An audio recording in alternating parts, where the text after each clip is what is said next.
Hello વિદ્યાર્થી મિત્રો, તો આજે આપણે જોશું ગુજકેટ 2019 મેથ્સના પેપર સોલ્યુશનનો બીજો પાર્ટ, જેમાં પ્રશ્ન નંબર 11થી પ્રશ્ન નંબર 25નું સોલ્યુશન આપણે જોશું.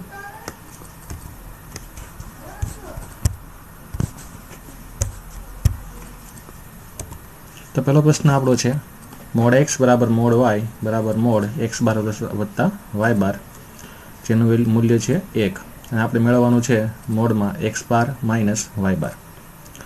હવે આપણે જોઈએ આનું સોલ્યુશન કઈ રીતના હોઈ શકે. તો પહેલાં આપણે mode x bar plus Y બારનો સ્ક્વેર ગોતશું, જેનું સાદુરૂપ આપતા આપણને મળશે મોડ એક્સ બારનો સ્ક્વેર પ્લસ 2x બાર વાય બાર પ્લસ મોડ વાય બારનો સ્ક્વેર. આપેલી કિંમત મૂકતા આપણને 2x બાર ઇન્ટુ વાય બાર મળશે -1. હવે આપણે સમીકરણ નંબર 1 કહી દઈએ. ત્યારબાદ mode x bar minus Y બાર મેળવવા માટે આપણે એનો વર્ક કરીએ તો જેનું સાદુરૂપ આપણને મળશે મોડ એક્સ બારનો સ્ક્વેર માઇનસ 2x બાર વાય બાર પ્લસ મોડ વાય બારનો સ્ક્વેર. અને જે કિંમત આપણી પાસે છે સમીકરણ 1 અને મૂળ રકમમાં આપેલી કિંમતો મૂકતા total mode x bar minus Y બારનો વર્ગ આપણને 3 મળશે. વર્ગને આપણે જમણી તરફ જવા દઈએ તો આપણો જવાબ આવશે √3, જે આ ઓપ્શન એ છે. હવે જોઈએ 12મો પ્રશ્ન. 12મા પ્રશ્નમાં એવું કીધેલું છે કે એક એક્સ બાર સદિશ છે જેની દિશા 2 - 2 1 અને એનું માન 6, તેમજ વાય બારની દિશા 1 1 - 1 અને તેનું માન √3 છે. આપણે જોઈએ છે મોડમાં એક્સ બાર વત્તા 2y બાર. જોઈએ એનું સોલ્યુશન. તો પ્રથમ તો એક્સ બાર સદિશમાં દિશા અને માન આપેલું હોય, એક્સ બાર મેળવવો હોય તો એના માન સાથે જે દિશા આપેલી છે એને એકમ સદિશમાં ફેરવી અને એ મૂકશું આપણે. તો માન 6 ગુણ્યા એની દિશા છે 2 - 2 અને 1, નીચેનો એકમ સદિશ મૂકીએ એટલે કે એનું માન મૂકીએ તો માન આવશે 3, એટલે નીચે આવ્યું છે 3 છેદમાં. છેદ વડે 6 ઉડશે તો 2 વડે ભાગ હાલતા 3 દુ 6 અને એક્સ બાર આપણને મળશે 4 - 4 અને 2. આ જ રીતે આપણે વાય બાર મેળવશું. તો વાય બાર મેળવવા માટે તેના માન સાથે આપણે દિશાનો એકમ સદિશ ગુણાકાર કરશું. તો દિશાનો એકમ સદિશ છે 1 1 અને -1 છેદમાં √3. તો એના માન √3 સાથે કેન્સલ થશે અને સરવાળે વાય દિશા આપણને મળશે વાય બાર 1 1 - 1. તો આપણે જે વસ્તુ મેળવવાની છે માનાંકમાં એક્સ બાર વત્તા 2y બાર, આમાં એક્સ બારની કિંમત મૂકીએ 4 - 4 2 પ્લસ વાય બારને 2 વડે ગુણીને મૂકીએ એટલે 2 2 - 2 આવશે. સામાન્ય સરવાળો કરીએ. 4 + 2 6 -4 + 2 -2 અને 2 - 2 0 બનશે. હવે આ માનાંકમાં આપ્યો છે એનો અર્થ એવો થયો આપણે આનું મૂલ્ય મેળવવાનું છે. તો મૂલ્ય મેળવીએ. વર્ગમૂળની અંદર 6નો વર્ગ 36 વત્તા -2નો વર્ગ 4 વત્તા 0નો વર્ગ 0. સરવાળે જવાબ આવે છે વર્ગમૂળમાં 40. 40ના ભાગ પાડશું 10 ગુણ્યા 4 અને 4નું વર્ગમૂળ 2 એટલે સરવાળે 2√10, જે ઓપ્શન ડી છે આપણો આન્સર. ત્યારબાદ જોઈએ પ્રશ્ન નંબર 13. એક સમાંતર બાજુ ચતુષ્કોણ છે જેની બાજુઓ a બાર અને b બાર છે અને બંને પાસેની બાજુઓ વચ્ચેનો ખૂણો π/6 એટલે કે 30 અંશ આપેલો છે. હવે આપણી પાસે a બાર છે 2 - 2 1 અને b બારનું માન એ a બારના માન કરતાં 2 ગણું છે એવું આપેલું છે. હવે આપણે એ સબાચનો ક્ષેત્રફળ મેળવવાનું છે. જવાબ જોઈએ. સબાચો તમને દોરેલો બતાવેલો છે ડાબી તરફ, જેમાં a બાર અને b બાર એ બંને પાસેની બાજુ અને વચ્ચેનો ખૂણો π/6 બતાવેલો છે. હવે a બાર સદિશના રૂપમાં છે 2 - 2 અને 1, એનું મૂલ્ય ગોતીએ તો એ 3 મળે. એટલે a બારનું મૂલ્ય 3 અને આપેલી કિંમત b બારની છે એમાં આપણે કિંમત મૂકીએ a બારની તો a બારનું ડબલ એટલે b બાર બનશે, તો b બારનું મૂલ્ય થઈ જશે 6. હવે સબાચો હોય તેનું ક્ષેત્રફળ જોતું હોય તો પાસેની બાજુનો ક્રોસ ગુણાકાર લેવાનો હોય અને એનો માન ગોતીએ તો એ ક્ષેત્રફળ બને. આપણી પાસે સૂત્ર છે sin θ બરાબર ઉપર બંનેનો ક્રોસ ગુણાકાર અને નીચે બેના માનાંકનો ગુણાકાર. તો ક્રોસ ગુણાકાર જોતો હોય તો તેના માનાંકના ગુણાકારને sin θ સાથે ગુણી દઈએ એટલે કે mode a bar cross b બાર બરાબર mode a bar into mode b bar into sin θ મૂકીએ. હવે મોડ a બારની કિંમત 3, મોડ b બારની 6 અને θની કિંમત π/6 મૂકીએ તો sin 30ની કિંમત 1/2 અને જેના વડે છેદ ઉડશે તો 3 ગુણ્યા 3 એટલે કે જવાબ આપણો આવશે 9. તો આપેલું ક્ષેત્રફળ બનશે 9, ઓપ્શન નંબર સી. 14મો પ્રશ્ન જોઈએ. અહીંયા એક રેખા આપી છે x વત્તા 1/2 બરાબર y વત્તા 2/3 બરાબર z/-1 અને એક સમતલ આપ્યું છે 2x - y વત્તા z બરાબર 0. આ બંનેના છેદ બિંદુનું z અક્ષથી આપણે અંતર મેળવવાનું છે. તો પ્રથમ તો આપણે બંનેનું છેદ બિંદુ મેળવવું પડશે. તો જે આપણને ઉકેલ જોઈએ તો રેખાની અંદર બે વસ્તુ જોવા મળે, એક તો એની દિશા અને બીજું એ રેખા ઉપરનું એક બિંદુ જેને આપણે a બાર કહીએ છીએ. રેખા ઉપરનું બિંદુ a બાર જોઈએ તો એ મળે છે -1, -2 અને 0. હવે આ બિંદુ આપણે સમતલમાં મૂકી જોઈએ તો સમતલની જે કિંમત છે 2x - y વત્તા z બરાબર 0, આમાં a બારની કિંમત મૂકીએ તો જવાબ આપણને 0 મળે છે. આનો અર્થ એવો થયો કે a બાર જે -1, -2 અને 0 જે છે એ એક એવું સદિશ બિંદુ છે કે જે તમને બંનેમાં જોવા મળે છે. બરાબર, એટલે એ શું બની જશે? છેદ બિંદુ. અને એ છેદ બિંદુ બનશે. તેથી આપણે એ છેદ બિંદુનું z અક્ષથી અંતર મેળવવું હોય તો સૂત્ર જ છે કોઈ પણ સદિશનું z અક્ષથી અંતર એ મળશે વર્ગમૂળમાં x² વત્તા y². તો આપેલા સદિશનો x ને y આમ જે છે એના વર્ગનો સરવાળો કરીને મૂકીએ તો જવાબ આપણને મળશે √5, જે અહીંયા ઓપ્શન A છે. 15મો દાખલો જોઈએ. અહીંયા આપણે રેખા અને સમતલ વચ્ચેનો ખૂણો મેળવવાનો છે. તો જ્યારે રેખા અને સમતલ વચ્ચેનો ખૂણો મેળવવાનો હોય તો એ sin થીટામાં મેળવવાનો હોય. તો એની માટે રેખાની દિશા જેને l બાર કહીએ છીએ અને સમતલ જેનો અભિલંબ જેને n બાર કહીએ છીએ એ બંનેની જરૂર પડશે. ઉકેલ જોઈએ આપણે. તો જે રેખા આપી છે એમાંથી દિશા l બાર આપણને મળશે 2, 2, 2, 1. અને જે સમતલ છે એની માટે જો અભિલંબ મેળવીએ તો એ x, y, z ના સહગુણક બનશે અને જે મળશે 2, -2 અને 1. અહીંયા આપણને ખૂણો સાઇનના રૂપમાં મળે એટલે થીટા બરાબર sin ઇનવર્સ, ઉપર 2નો ડોટ ગુણાકાર, નીચે 2ના મોડનો ગુણાકાર. કિંમત મૂકતા સરવાળે તમને જવાબ આવશે sin ઇનવર્સ 1/9. ઓપ્શનમાં આપણને એવો એક ઓપ્શન બતાતો નથી તો આપણે આને કોસમાં અથવા તો ટેનમાં ફેરવશું. તો sin ઇનવર્સ 1/9ની મદદથી આપણે કાટકોણ ત્રિકોણ બનાવશું જેમાં એક જે છે એ સામેની બાજુ અને 9 છે એ કર્ણ બનશે. તો પાસેની બાજુ મળશે 4√5 અને આને ટેનમાં કન્વર્ટ કરીએ તો tan ઇનવર્સ 1/4√5, જે અહીંયા ઓપ્શન A આપ્યો છે એ આપણો આન્સર બનશે. 16મો દાખલો જોઈએ. એમાં એવું કહેવામાં આવ્યું છે કે એક સમતલમાં બિંદુ A 1, 2, 3ની સાપેક્ષ પ્રતિબિંબ 3, 6, -1 છે. તો આ સમતલનું સમીકરણ શું હશે? યાદ રાખજો, એક બિંદુ આપેલું છે સદિશ અને એનું પ્રતિબિંબ પડે છે એ બીના રૂપમાં છે. તો જોઈએ ઉકેલ. તો ઉકેલ મુજબ આપણે આકૃતિ જોઈ શકીએ કે જે સમતલ છે એના પાય વડે બતાવ્યું છે. બિંદુ એટલે કે સદિશ A 1, 2, 3 જેનું પ્રતિબિંબ 3, 6, -1 નીચે તરફ આપણે બતાવેલું છે. હવે પ્રતિબિંબ જે છે હંમેશા સરખા અંતરે રહેલું હોય સમતલથી. આથી A અને B નું મધ્ય બિંદુ M જે છે એ સમતલ ઉપરનું બિંદુ બનશે. તો સમતલ ઉપરનું બિંદુ M એ AB નું મધ્ય બિંદુ હોય, આપણે AB નું મધ્ય બિંદુ ગોતીએ 2, 4, 1 એ સમતલ પરનું બિંદુ M બનશે. ત્યારબાદ આપણે જોતું હોય છે બીજી વસ્તુ એ સમતલનો અભિલંબ. તો આપણને ખ્યાલ છે લાક્ષણિકતા એની શું કહે છે અભિલંબની, કે સમતલ અને અભિલંબ હંમેશા લંબ હોય છે, એટલે કે સમતલથી અભિલંબ લંબ હોય છે. તો આપણે અભિલંબ ગોતો હોય તો ABની જો દિશા આપણે મેળવીએ, ABની દિશા મેળવીએ તો એ આપણને શું આપી દેશે? આપણો અભિલંબ આપી દેશે. તો અહીંયા આપણે એ સમતલનો અભિલંબ લઈ લીધો n બાર, એટલે કે b bar minus a bar AB. તો n બાર આપણને મળશે 2, 4 અને -4. સમતલનું સમીકરણ જે છે r bar dot n bar is equal to a bar dot n બાર. કિંમતો આપણે મૂકીએ અને સાદુરૂપ આપીએ, છેલ્લે આપણને જવાબ આવશે x વત્તા 2y માઇનસ 2z બરાબર 8. બરાબર. તો આ ટાઈપનું જો સમીકરણ આપણે જોવા જઈએ તો આપણને કયું બતાવી છે? કહી શકે કોઈ? જેમાં 2y પ્લસ હોય આ પ્રમાણે, તો એ ઓપ્શન ડી બનશે. હવે જોઈએ 17મો MCQ. જેમાં લખ્યું છે f_r f(x) બરાબર x² વત્તા 3x વત્તા 4 એ ખાલી જગ્યા છે. 1, 1 એટલે એક વિધેય અને on 2 એટલે વ્યાપ્ત કહેવાશે. તો એ જોઈએ દ્વિઘાત સમીકરણ જે છે એ કોઈ એક વિધેય હોતું નથી. શા માટે નથી હોતું જોઈ લઈએ.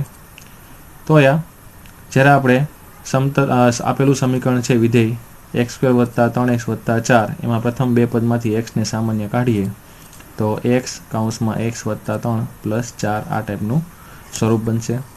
x बराबर 0 मूकीए तो पण जवाब 4 आवे छे अने x बराबर -3 मूकीए तो पण जवाब आपणो 4 आवे छे। आथी आपेલું विधेय केवुं थई गयुं? सवाल अनेक जवाब एक એટલે કે अनेक एक बनशे। तो आ ऑप्शन बी बताई छे जेमां लख्युं छे 1 1 अने व्याप्त नथी, तो आ आपणो जवाब बनशे। तो प्रश्न नंबर 18 छे कि जो a स्टार b बराबर ए बी ना छेदमां 10 A B belongs to q plus तो 5 स्टार 8 नो इनवर्स आपणे मेळवવો छे। तो इनवर्स मेळववा माटे आपणे तटस्थ घटक अने व्यस्त घटक बे मेळवવો पड़शे। तो आपेला विधेय माटे तटस्थ घटक जो मेळवવો होय तो सूत्र छे a स्टार e बराबर a स्टार e નું सूत्र આપણે મૂકીએ તો b ની જગ્યાએ e આવશે એટલે કે a e છેદમાં 10 બરાબર a મૂકીએ a કટ થશે e ની વેલ્યુ આવશે 10। આનો અર્થ એવો થયો કે તટસ્થ ઘટક આપણને મળે છે 10। વ્યસ્ત ઘટકનું સૂત્ર છે કે a સ્ટાર e બરાબર e અથવા તો તટસ્થ ઘટક। તો અહીંયા આપણે તટસ્થ ઘટક જે છે એની માટે 10 ની કિંમત મૂકીએ તો a e ના છેદમાં 10 બરાબર 10 અને જો આપણે e ને કરતા બનાવીએ તો e બરાબર આવશે 100 ના છેદમાં a। હવે આ e એટલે હવે e વ્યસ્ત ઘટક બની જશે તેને આપણે a ઇન્વર્સ લખી શકીએ તો a ઇન્વર્સ બરાબર 100 ના છેદમાં a બનશે જે વ્યસ્ત ઘટક મળશે। હવે આપણે 5 સ્ટાર 8 નો વ્યસ્ત ઘટક મેળવવો છે તો પહેલા 5 સ્ટાર 8 મેળવીએ। આપેલી રકમની અંદર કિંમત મૂકતા જવાબ આપણને મળશે 4 અને હવે આપણે 4 નો ઇન્વર્સ ગોતવો છે એટલે a બરાબર જો આપણે 4 મૂકીએ તો આપણો જવાબ આપણને મળે 100 ના છેદમાં 4 બરાબર 25। प्रश्न नंबर 19 જોઈએ કે છે f double dot n to n f of x બરાબર x વત્તા 3 f ઇન્વર્સ આપણે મેળવવો છે। હવે કોઈ પણ વિધેય હોય એનો ઇન્વર્સ છે ત્યારે સંભવ છે કે જ્યારે એ એક એક અને વ્યાપ્ત હોય। એ આપણે જોઈ શકીએ f double dot n to n એમાં પ્રદેશ n છે સપ્રદેશ પણ n છે। प्रदेशना घटकों की शुरुआत करिए 1 थी तो 1 मुकता आपने जवाब मळशे 4 2 मुकता जवाब मळशे 5 बराबर। आ रीतना आगे वधीए तो टोटल 1 थी 3 आपने घटकों जे छे जे सप्रदेशना होवा जोईए ए मळता नथी। आथी आपेलो विधेय जे छे एक एक बनतुं नथी अने व्याप्त पण बनतुं नथी। एक एक तो बने छे पण व्याप्त बनतुं नथी बराबर। आथी आपेलू विधेय जे छे एनु व्यस्त विधेय अस्तित्व धरावतुं नथी। ऑप्शन ए नो जवाब बनशे। प्रश्न नंबर 20 जेमां त्रिकोणमितीय प्रतिविधिना नियमनो उपयोग छे। Sine inverse sine square sine inverse 1/2 plus tan square sec inverse 2 plus cot square cosec inverse 4। जवाब જોઈએ तो साइन इनवर्स 1/2 ની કિંમત છે π/6 એટલે પેલો ઘટકમાં sin સ્ક્વેર π/6 આવશે। sec ઇનવર્સ 2 બરાબર π/3 બનશે એટલે કે tan ઇનવર્સ π/3 બનશે ત્યાં। હવે cosec ઇનવર્સ 4 માટે વેલ્યુ કોઈ છે નહીં તો 12 cot હોવાથી અંદર પણ આપણે એને cot ઇનવર્સમાં કન્વર્ટ કરીએ। કાટકોણ ત્રિકોણની મદદથી જ્યારે આપણે cos ઇનવર્સ 4 ને cot ઇનવર્સમાં કન્વર્ટ કરીએ તો એ બનશે cot ઇનવર્સ √15 आथी 12 cot स्क्वेर અને અંદર બનશે cot ઇનવર્સ √15। જ્યારે આપણે કિંમત મૂકીએ ત્યારે sin સ્ક્વેર π/6 ની કિંમત 1/4 tan સ્ક્વેર π/3 ની કિંમત 3 મળશે અને cot સ્ક્વેર cot ઇનવર્સ જે છે એમાંથી cot ઇનવર્સ જાય √15 નો સ્ક્વેર કરે એટલે 15 બનશે। લસા લઈને સાદરૂપ આપીએ એટલે જવાબ આવશે 73/4 જે આપણો ઓપ્શન સી છે। હવે પ્રશ્ન નંબર 21 tan કાઉન્સમાં cos ઇનવર્સ 4/5 વત્તા tan ઇનવર્સ 2/3। પહેલાં તો બંને ઇનવર્સ છે એટલે કે પ્રતિવિધેયનો સરવાળો કરવા માટે બંને ટેનમાં હોવા જોઈએ। બીજું વિધેય ટેનમાં છે જો cos ઇનવર્સ 4/5 ને ટેનમાં કન્વર્ટ કરીએ તો એ બનશે tan ઇનવર્સ 3/4। આથી જ્યાં જગ્યાએ કોસ ઇન્વર્સ 4/5 છે ત્યાં મૂકશું આપણે tan ઇન્વર્સ 3/4. પછીનું ઉપર tan ઇન્વર્સ 2/3 આમનો. બંને વચ્ચે સરવાળાનું સૂત્ર મૂકીએ. પ્રતિવિધિના સરવાળાનું સૂત્ર મૂકતા tan પછી કૌંસમાં tan ઇન્વર્સ અને ઉપર 2નો સરવાળો, નીચે 1 - 2નો ગુણાકાર આવશે. tan ઇન્વર્સ કટ થશે. અંદર રહેલા અચળાંકનો સાદરૂપ આપણે આપીએ તો 17/12 પછી લસા લેવાથી નીચે છેદમાં 12 - 6/12. સરવાળે 12 કટ થઈ 17/6 આવશે, જે આપણો ઓપ્શન એ છે અને એ આપણો જવાબ બનશે. જોઈએ પ્રશ્ન number 22. cot inverse cosec cos inverse a. આ પ્રકારનો દાખલો ટેક્સ્ટબુકમાં પણ છે ઉદાહરણના રૂપમાં. કન્ડિશન આપી છે a 0 થી મોટો અને 1 થી નાનો છે. અહીંયા આપણે સાદરૂપ દેવા માટે બબ્બેની જોડ બનાવશું અને શરૂઆત અંદરથી કરશું. તો કોસેક અને કોસ ઇન્વર્સ છે એની પહેલાં જોડ બનાવીએ. ઉકેલ જોઈએ તો તમને અંડરલાઇન કરેલી બતાવી છે તેમાં કોસેક અને કોસ ઇન્વર્સની જોડ બનાવી છે. હવે પહેલાં કોસ ઇન્વર્સ જે છે એને કોસેક ઇન્વર્સમાં કન્વર્ટ કરવા આપણે ત્રિકોણમિતિના નિયમ મુજબ કાટકોણ ત્રિકોણનો ઉપયોગ કરશું.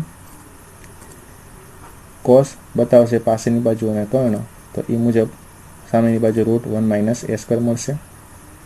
અને કોસેક જોતો હોય તો કોસેક બનશે કર્ણના છેદમાં સામેની બાજુ. એ પ્રમાણે કોસેક કૌંસમાં કોસેક ઇન્વર્સ 1/√1 - a² બનશે. કોસેક અને કોસેક ઇન્વર્સ કટ થાય એટલે એનો જવાબ 1/√1 - a² આવે.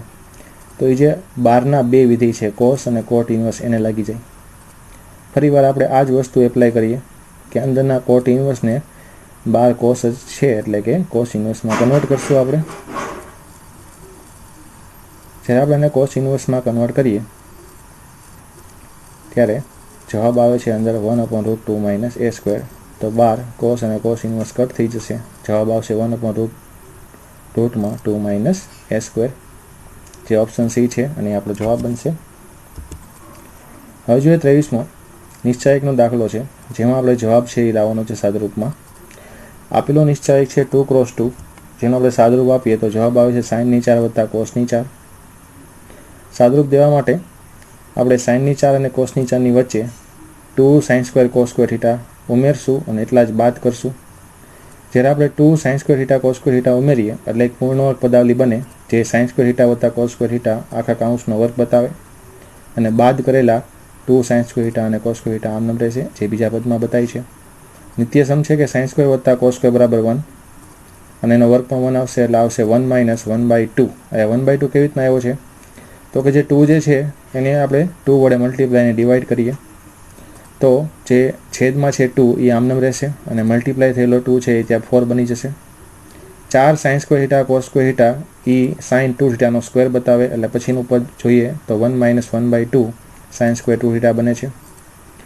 હવે આપણે આ ટાઈપનો એક જવાબ છે આપણને બતાવતો નથી તો આપણે sin² 2θ જે છે એની જગ્યાએ મૂકીએ 1 - cos² 2θ.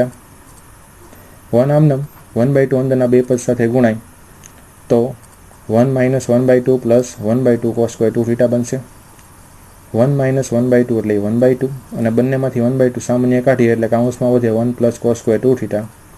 ને આ ટાઈપનો જવાબ ઓપ્શન એ તરીકે આપણને બતાવી છે તો એ આપણો જવાબ બનશે ઓપ્શન એ. દાખલા નંબર 24 જોઈએ, જેમાં નિશ્ચાયકમાં આપણને ફેક્ટોરિયલની કિંમતો આપેલી છે 1 ફેક્ટોરિયલ 2 ફેક્ટોરિયલ 3 ફેક્ટોરિયલ તે છેલ્લે સુધી 5 ફેક્ટોરિયલ સુધી છે અને જવાબમાં 2016 કે આપ્યા છે અને આપણે કે મેળવવાનો છે. બે રીતથી આપણે ઉકેલ લાવી શકીએ. જો ડાયરેક્ટ આપણે ફેક્ટોરિયલની કિંમત એટલે કે 1 ફેક્ટોરિયલની કિંમત 1, 2 ફેક્ટોરિયલની 2, 3ની 6, 4 ફેક્ટોરિયલની 24, 5 ફેક્ટોરિયલની 120 આ બધી કિંમતો મૂકીને ડાયરેક્ટ સાદરૂપ આપીએ અને સરખાવી દઈએ તો પણ કેની કિંમત મળશે અને સામાન્ય લઈ અને પછી આગળ વધીએ તો પણ કેની કિંમત મળશે. ઉકેલ તમે જોઈ શકશો. અમુક નિત્યસમનો ઉપયોગ કરી 2 ફેક્ટોરિયલ 3 ફેક્ટોરિયલની સામાન્ય કાઢ્યું છે અને તમે જ્યારે એનું સાદરૂપ આપો છો ટોટલ આખા નિશ્ચાયકનું તો જવાબ તરીકે તમને 24 મળશે. હવે આપણે જવાબ તરીકે આપ્યું છે 2016 કે, તો જ્યારે 2016 કેને આપણે 24 સાથે કમ્પેર કરીએ, સરખાવીએ અને કેને કરતા બનાવીએ ત્યારે 2016 વહી જશે છેદમાં. સામે છેદમાં જાય 24ના છેદમાં 2016 તો 24 વડે ભાગ આવશે અને જવાબ આવશે છેદમાં 84. તો k બરાબર 1 બનશે 1/84, જે ઓપ્શન ડી છે અને આપણો જવાબ છે. હવે જોઈએ છેલ્લો દાખલો આજનો આ લેક્ચરનો. જો નિશ્ચય 1માં 1 + x 1 1, 1 + y 1 + 2y 1 અને 1 + z 1 + z 1 + 3z બરાબર જવાબ આપણને આપી દીધો છે, પણ એમાં k બતાય છે, એ આપણે મેળવવાનો છે.